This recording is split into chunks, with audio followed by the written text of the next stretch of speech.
You might be asking yourself, I spent X amount of hours making this level, and I think it's pretty great, pretty easy to clear, and I have a good number of players who play it. But why don't they leave a star? Seriously, what the f***? You think you're better than me? You son of a b****.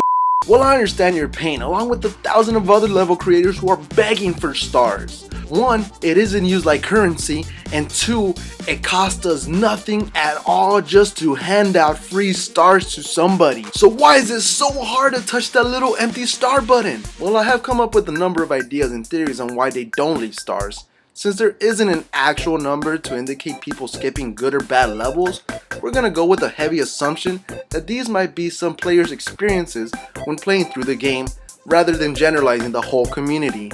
That being said, we can't really determine what exactly makes a good or bad level, but we can agree we don't like this, or this. Yeah, don't do that. So let's move on. One major reason why someone might not give you a star is simply because they can't complete it. Either they die in a way you didn't plan for, or they just couldn't get past a certain part. We live in a time where we want to be instantly rewarded and complain about the slightest thing, and simply dying once could be enough for them to quit that level.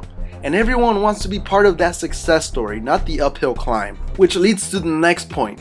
People don't want to be the spark of the flame, but rather see the fire already set. It's a snowball effect. It's when something small builds itself enough momentum to become huge. When someone sees a small number of stars on a level, they're not going to really check it out. But the moment they see a large number, want to see what the big deal is. And generally are more interested to leave a star to feel like they contributed.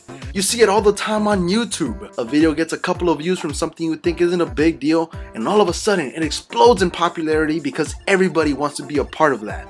And everyone wants to be part of what's popular. That is why there are so many hard levels. They want their levels to be seen and commented by everyone, that they will go out of their way not to star your level because they will get a bigger reaction from more people.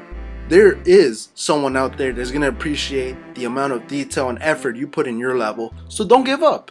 But the number one reason why I think people don't leave stars is going to overshadow everything else, and that is the level doesn't have a story behind it.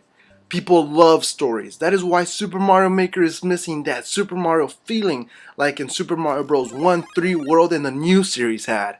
It was your journey to go through the levels and face Bowser. Here is just a random assortment of levels that has no major significance to the player. When people see their favorite YouTuber play some levels, they now have a depiction of how they're gonna tackle that level, how to solve it, and might even react the same way they did. When they see a video on how someone beat a really tough level, they want to show everyone that they tried it themselves too, and it's actually pretty hard. And when they see someone cover a level that they think they can beat, they want to say, yeah, even I can beat that. Why do you think music levels and automatic levels get such huge response?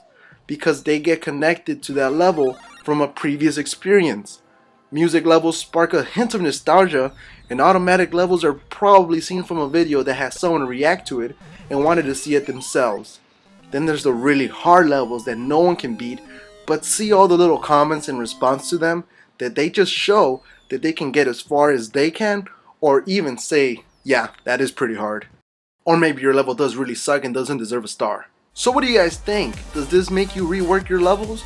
Or are you suddenly going to be Mother Teresa of Super Mario Maker and give out stars?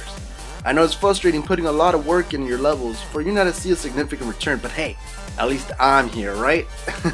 So if you want to see quality levels, you already know where to check yourself in. The very best levels here each and every month. But I'm not the only one playing Super Mario Maker, so go ahead and make some friends, groups, or even a YouTube to share some of your stars and level creations to everybody you know.